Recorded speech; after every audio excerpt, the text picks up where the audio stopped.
할렐루야. 오늘도 참으로 좋은 날 만나서 반갑습니다. 우리 옆 사람과 함께 인사 나누겠습니다. 잘 오셨습니다. 사랑합니다. 됐습니다. 우리 1층에 계신 우리 성도님도 함께 인사하겠습니다. 잘 오셨습니다. 사랑합니다. 축복합니다. 반갑습니다. 오늘 말씀의 제목, 신령과 진리로 예배할지니라 라는 말씀의 제목을 함께 은혜를 나누겠습니다. 저는 간혹 동료 목사님들을 만나거나 우리 성도님들을 만나서 이야기할 때 그런 이야기들을 많이 나눕니다. 우리 베델교회에서 주로 하는 사역은 무엇입니까? 밀고 있는 사역은 무엇입니까? 라고 물어봤을 때 저는 서슴없이 예배라고 이야기합니다. 지극히 당연한 것 같고 좀 어느 때는 밋밋하게 느껴질 수 있습니다. 그런데 하나님께서 예배를 통해 주신 은혜가 너무 강력하기 때문에, 그리고 예배의 소중함을 알기 때문에 서슴없이 예배입니다라고 이야기를 해요. 정말 예배는 중요합니다. 설교만 예배가 아니죠. 우리가 찬양하는 시간, 기도하는 시간, 함께 교제하고 인사를 나누고 또 안내를 서고 예물을 드리고, 모든 요소가 사실 예배입니다. 오늘 예수님께서 본문의 말씀을 통해 과연 예배가 무엇인가에 대해서 여인에게 말씀하고 있는데요, 우리에게 큰 교훈이 된다고 생각합니다. 그리고 우리 예배가 삶의 어떤 일부분의 습관이나 의식으로 드리는 예배가 아니라 우리 삶의 전반에서 나타나는 우리의 일상이 되어야 할 줄로 믿습니다. 그 사실을 예수님께서 우리에게 강조하고 있는 거예요. 우리가 무엇으로 예배를 드리고 어떻게 예배를 드리고 어떤 중심으로 하나님을 예배해야 하는지를 우리에게 말씀하고 있습니다. 하나님은 예배하시는 자를 찾으신다고 하셨어요. 오늘도 우리를 불러주셔서 주님이 영광을 받으시는 줄로 믿습니다. 그러므로 예배의 성공이 우리 인생의 성공이에요. 여러분, 날마다 예배를 통하여 주님 안에 정말 하늘의 그 형통의 은혜를 맛보시는 여러분 되기를 주님의 이름으로 축복합니다. 오늘 예수님께서 예배가 무엇인지를 알려주고 계십니다. 예배란 무엇인가? 그 한 여인의 목마름을 통해서 그가 바로 가져야 될 그 예배에 대해서, 예배 의식에 대해서 예수님은 말씀하고 있는 것입니다. 그래서 우리는 항상 스스로에게 질문할 수 있어야 돼요. 나는 예배에 감격이 있는가? 바르게 드려지고 있는가? 그리고 예배 후에 나의 삶이 변화되었는가를 항상 우리가 물어야 됩니다.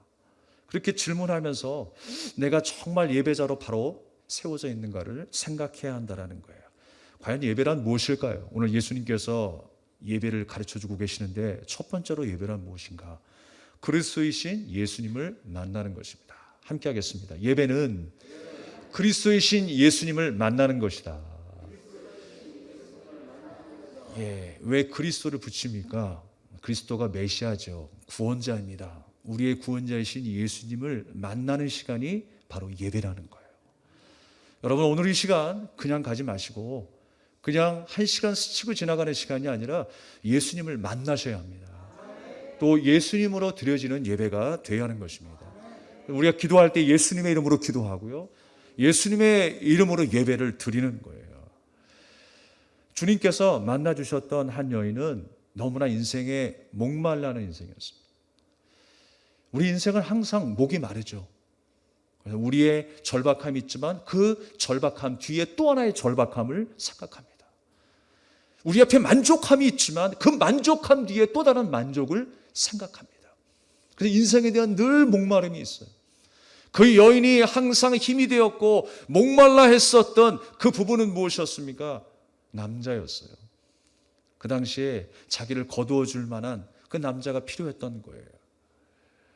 자기의 모든 생활을 지켜줄 수 있는 한 사람이 필요했던 거예요. 삶의 힘이 필요했고 의지할 사람이 필요했어요.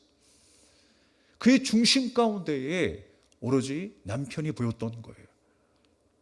그런데 그 삶의 중심에 사람을 두지 말고 세상을 두지 말고 남편이 아니라 바로 예수 그리스도가 그 중심에 서 있어야 할 것을 주님은 말씀하고 있는 거예요.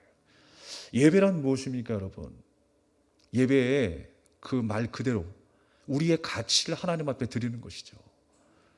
내가 가장 소중하게 생각하는 가치들이 있을 거예요. 그 소중한 가치를 내 삶의 중심에 올려놓는 거예요.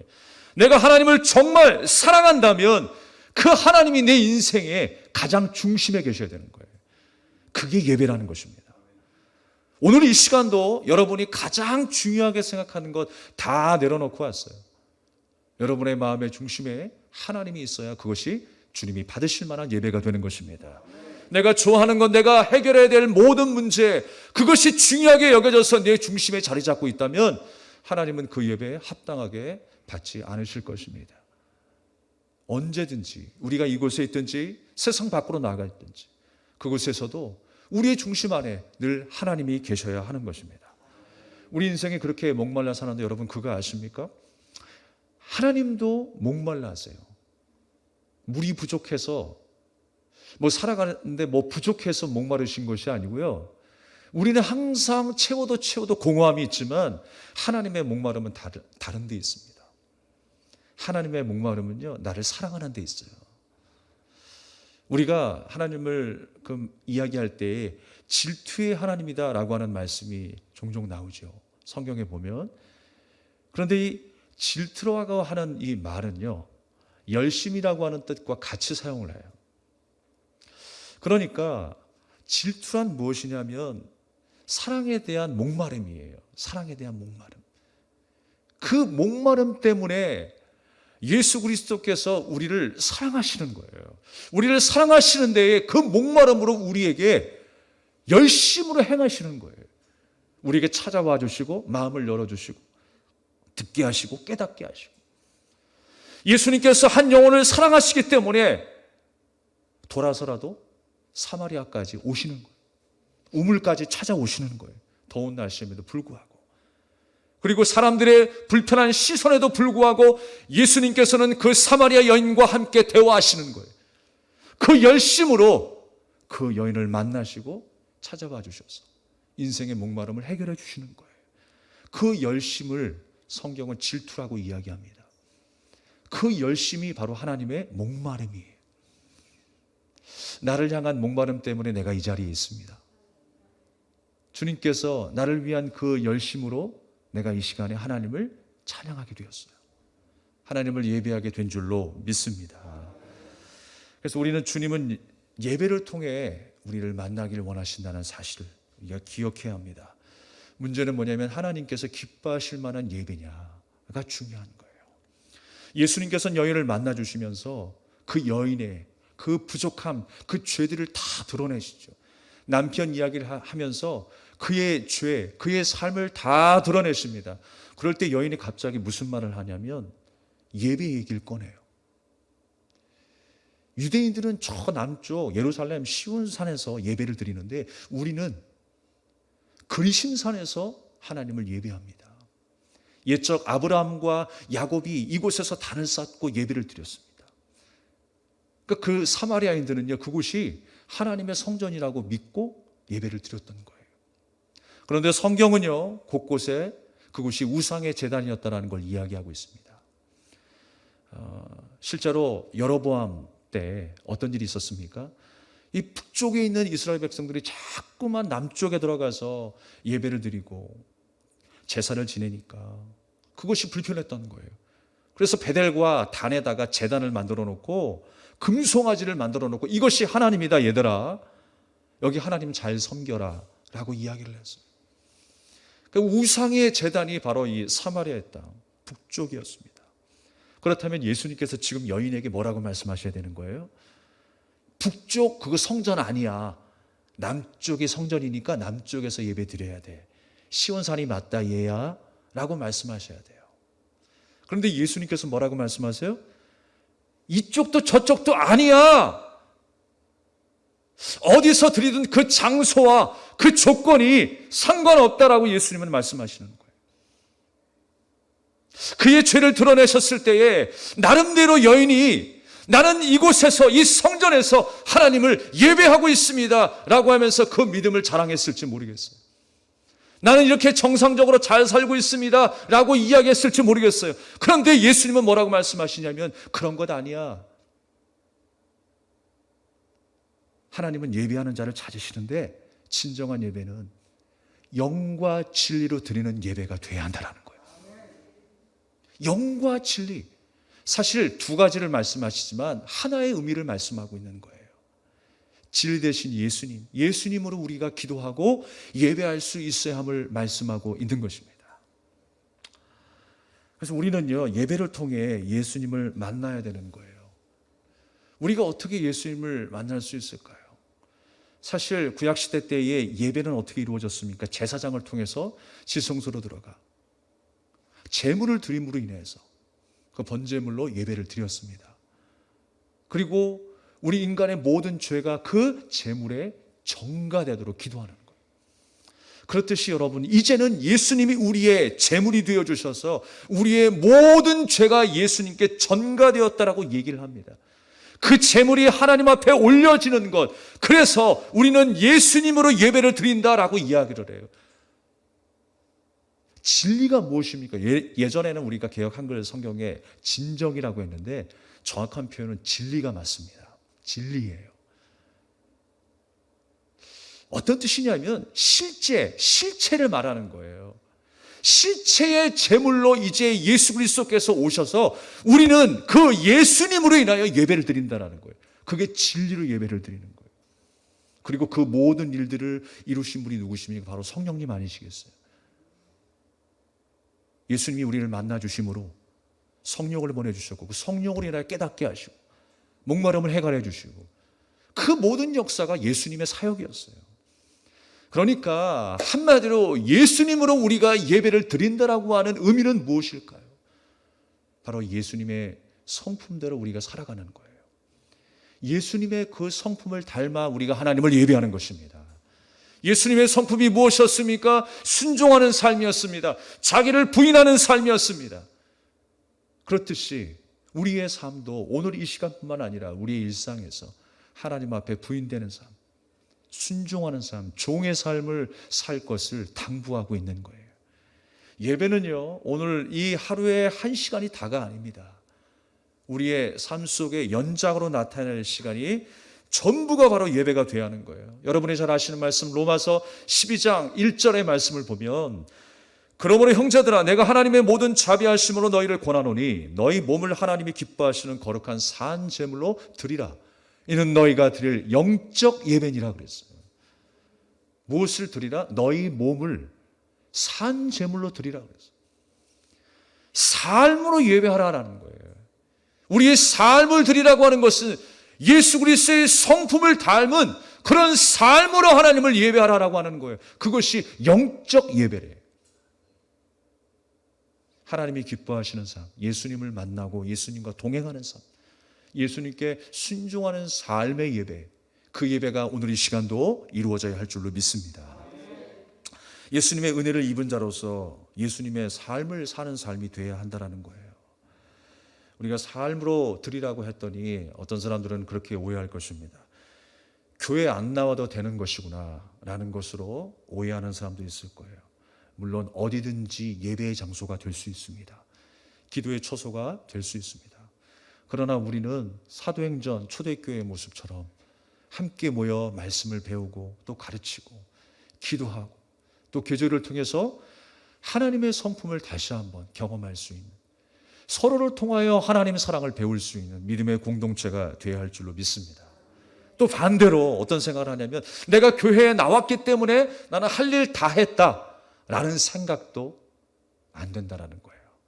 나는 할 일 다 했다라는 생각이 아니라 바로 오늘 이 시간이 우리의 삶의 연장으로 나타나야 한다는 것입니다. 우리가 오늘 시작이에요, 사실. 시작. 하나님의 말씀으로 다시 한번 우리가 재단하고 또 연단되어져서 세상으로 나가야 한다는 것입니다. 이 모든 일들 바로 성령께서 하셨어요. 성령께서 주관하여 주셔서 여인의 눈을 열어주시고 여인의 마음을 열어주셔서 내 앞에 있는 그분이 바로 메시아, 나의 구원자임을 믿게 된 것입니다. 주님은 말씀하세요. 내가 그다. 내가 메시아다. 내가 하나님의 아들이다 라고 밝혀주셨어요. 주님께서 그 현장을 예배의 현장으로 만들어 주시는 거예요. 그리고 그 현장에 주님이 만나 주셔서 그의 눈이 열리고 또한 예수님의 음성을 듣게 되는 놀라운 은혜가 나타났습니다. 우리 예배 현장 가운데 주님을 만나야 합니다. 주님의 음성을 듣는 날마다의 예배가 될 수 있기를 주님의 이름으로 축복합니다. 두 번째로는요, 예배는 나 중심에서 예수님 중심으로 바뀌는 거예요. 예수님을 만난 감격 때문에 이 여인이 어떤 일을 했습니까? 물동이를 버려두고 마을로 내려가서 사람들을 만났어요. 내가 만난 메시아를 증거하기 시작합니다. 은혜 받은 자의 특징 중에 하나는 무엇입니까? 전할 수밖에 없어요. 그 감격을 삶으로 드러낼 수밖에 없어요.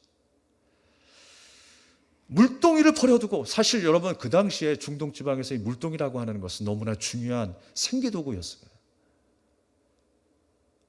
더 우리가 중요하게 생각돼야 될 그 물동이를 내려두고 예수님을 따랐다라는 거예요.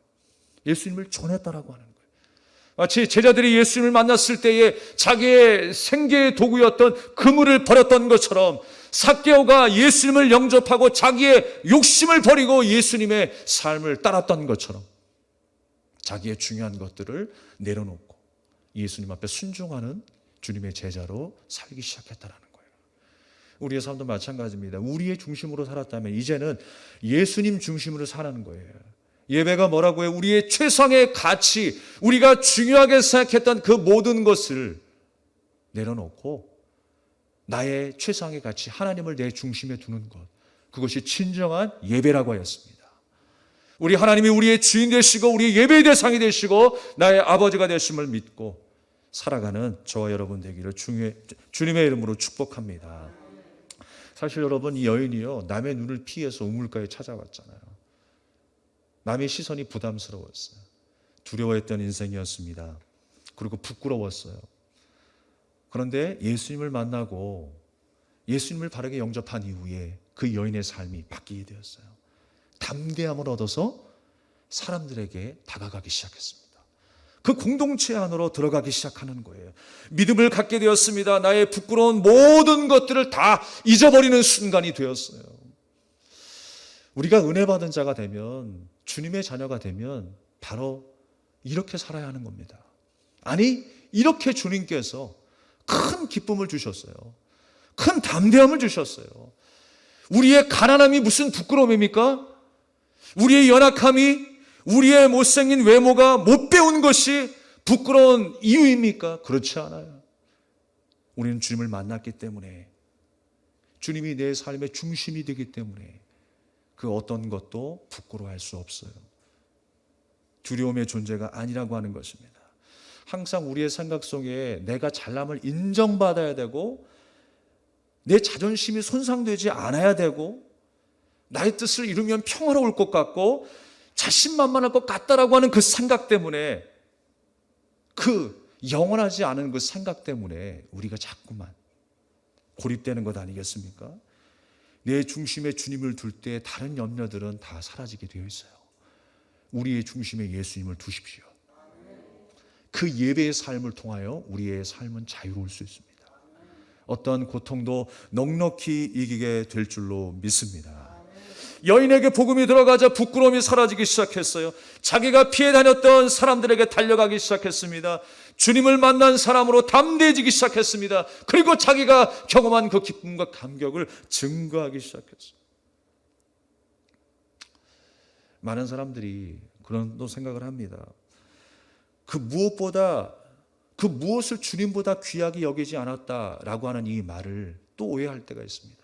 재산을 버렸다라고 하니까 정말 재산을 버리라고 이야기하는 것처럼, 부모를 버렸다라고 하니까 부모를 버리라고 하는 것처럼, 그러니까 성경을 좀 앞뒤로 좀 읽어보고 문맥을 살펴서 예수님께서 우리에게 주시는 그 메시지가 무엇인가를 들어야 되는데, 한 단어 한 문장만 딱 끄집어내가지고 버리라라고 했으니까 다 버려라, 그래서 짐 싸들고 가정 버리고 기도원에 들어가는 사람들이 얼마나 많이 있어요. 그거 아닙니다, 여러분. 주님께서 왜 버리라고 하셨을까요? 제자들이 그물을 버렸다라고 하는 의미가 뭘까요? 사도 바울이 자기의 모든 학력과 자기의 모든 출신을 버렸다라고 하는 의미가 뭘까요? 배설물로 여겼다라고 하는 것이 뭘까요, 여러분? 그의 중심에 예수님을 두기 시작했다라는 거예요. 내 삶의 소중한 가치가 바로 예수님이시다 라고 하는 믿음의 고백이 있었다라는 거예요. 적어도 여러분, 우리는요, 돈의 지배를 받고 살지 않는다라는 거, 이 세상의 기쁨과 즐거움을 내 행복으로 삼지 않는다라고 하는 거, 그게 버리는 것 아니겠습니까, 여러분? 자존심의 지배를 받지 않고 살아간다는 거, 우리가 하나님 나라를 소망하는 것보다 다른 무엇이 더 소중하게 여겨진다면 우리 신앙에는요, 큰 어려움이 찾아올 수밖에 없어요. 우리는 담대한 믿음으로 주님이 주신 그 기쁨을 바라봐야 합니다. 마태복음 13장 44절에 보면 천국은 마치 밭에 감추인 보화 같다라고 했어요. 주인이 밭에서 종이 열심히 일을 하다가 보화를 발견합니다. 너무너무나 아름답고 귀해서 집으로 돌아가 자기의 모든 소유를 다 팝니다. 자기의 모든 소유를 버린 것과 같은 거예요. 그래서 그 밭을 아예 사버려요. 소유를 다 팔아. 천국을 소망하는 사람들의 특징은 무엇입니까? 천국의 부활을 발견한 사람, 예수님을 만난 사람, 그 감격과 은혜에 사로잡힌 사람들의 특징이 무엇입니까? 이 세상의 그 어떤 것보다 하나님의 말씀이 달게 느껴져요. 하나님 나라를 날마다 소망하며 살아가는 인생이 되는 것입니다. 내 모든 소유를 잃는다 해도, 심지어 내 생명을 잃는다 해도 천국을 소망하는 그 기대를 절대 놓지 않는다라는 거예요. 그 믿음을 절대 놓지 않고 살아간다는 것입니다. 하나님은 결국엔 우리를 사망이 아닌 생명으로 인도하실 하나님이심을 믿기 때문입니다. 주님께서 나를 구원하실 그 구원자이심을 믿기 때문에 내 앞에 죽음이 온다 할지라도 우리는 그 소망을 놓을 수가 없는 거예요. 우리가 다 잃어버린다고 해도 주님이 보여주신 그 소망을 가지고 살아가는 저와 여러분이 되기를 주님의 이름으로 축복합니다. 마지막 세 번째로는요, 예배는 무엇인가 예수님이 가르쳐 주세요. 예배는 부어주시는 은혜에 참여하는 것이다 그랬어요. 37절 말씀에 보면 그런즉 한 사람이 심고 다른 사람이 거둔다 하는 말이 옳도다. 내가 너희로 노력하지 아니한 것을 거두러 보내었노니 다른 사람들은 노력하였고 너희는 그들이 노력한 것에 참여하였느니라 그랬어요. 열심히 일해서 거두는 사람이고 그것을 먹는 사람이고 함께 참여한다. 이게 무슨 의미일까요? 바로 주님께서 역사하시는 그 구원의 은혜는 하나님께서 부어주시는 선물이라고 하는 것을 말씀하고 있어요. 주님께서 우리에게 주시는 은혜라고 하는 거예요. 우리가 예배를 드릴 때 많은 것을 준비하고 우리가 많은 것을 만들어서 하나님 앞에 드리는 것 같지만 사실 여러분, 하나님께서 이 시간을 예배하시고 이 시간을 통해서 우리를 만나주시고 우리의 눈을 열어주시고 또 우리의 중심에서 예수님 중심의 삶으로 바꿔주시고 이제 우리의 삶이 그 은혜 아래에 있음을 우리는 깨닫게 되는 것입니다. 주님은 한 여인을 만나주시고 그를 예배자로 인도하세요. 영과 진리로 드리는 바로 예수님을 통해서 그의 삶이 거듭나는 그 예배자로 주님은 세워나가시는 거예요. 그 은혜의 현장에 주님께서 불러주신 것입니다. 우리는 지금 이 은혜의 현장에 초대받았습니다.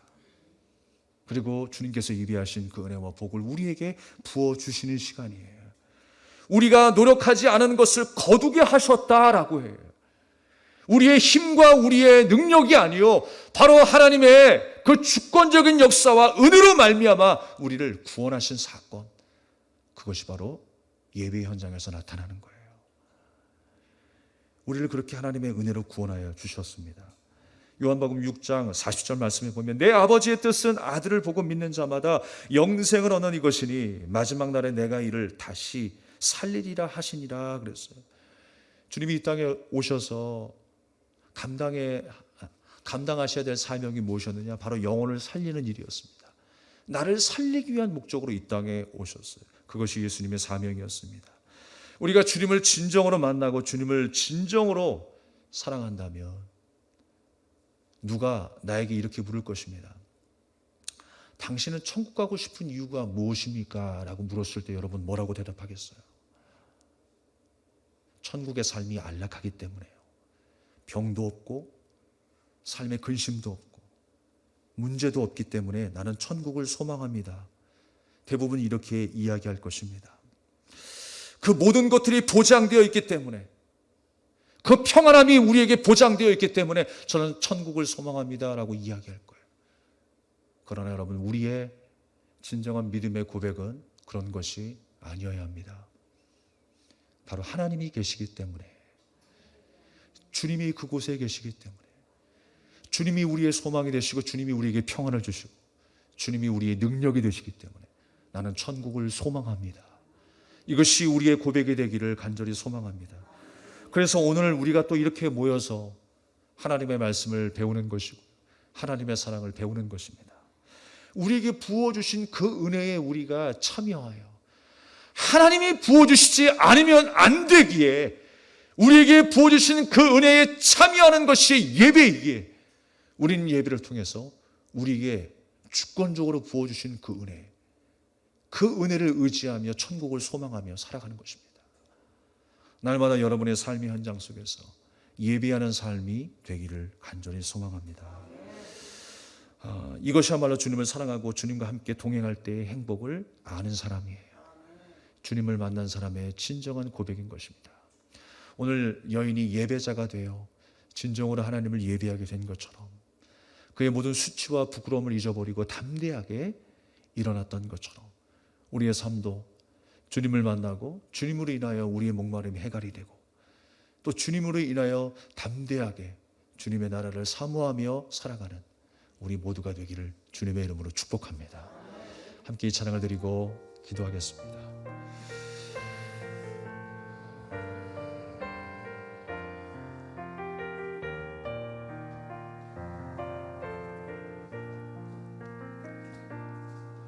내가 누려왔던 모든 것들이, 내가 지나왔던 모든 시간이, 내가 걸어왔던 모든 순간이 당연한 것 아니라 은혜였어. 아침 해가 뜨고 저녁에 노을, 봄의 꽃향기와 가을의 열매, 변하는 계절의 모든 순간이 당연한 것 아니라 은혜였어. 모든 것이 은혜, 은혜, 은혜, 한없는 은혜. 내 삶에 당연한 것 하나도 없었던 것을 모든 것이 은혜였어. 내가 이 땅에 태어나 사는 것, 어린아이 시절과 지금까지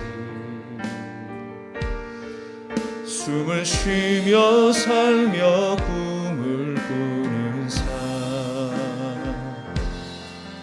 당연한 것 아니라 은혜였어. 내가 하나님의 자녀로 살며 오늘 찬양하고 예배하는 삶,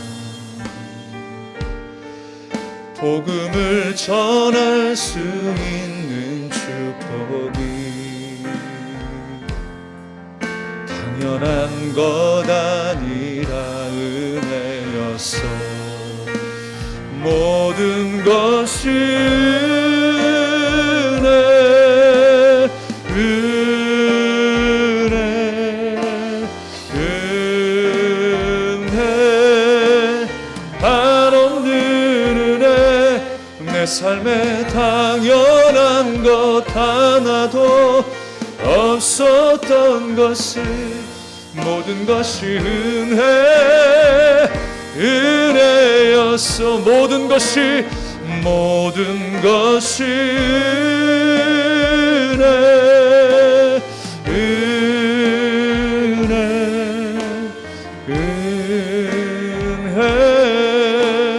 한없는 은혜. 내 삶에 당연한 것 하나도 없었던 것을 모든 것이 은혜여.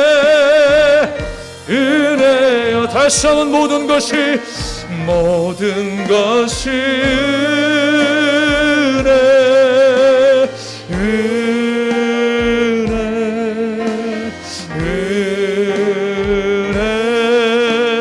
한없는 은혜.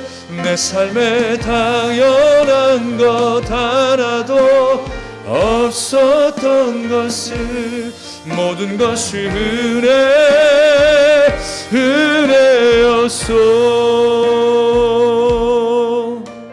그렇습니다 여러분. 당연한 것이 아무것도 없어요. 모든 것이 은혜입니다.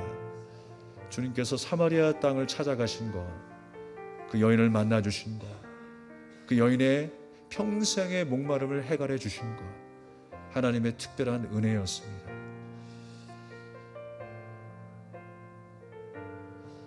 앞을 내다볼 수 없는 그의 인생, 황망하고 막막한 그의 앞길을 주님께서 밝히 열어주셨습니다. 우리의 길도 주님께서 그렇게 열어주셨습니다. 빛으로 인도하셨습니다. 하나님의 나라에 소망을 갖게 하셨습니다. 우리 이 땅을 살아갈 때 어디에 있든지 예배자로 살기를 원합니다.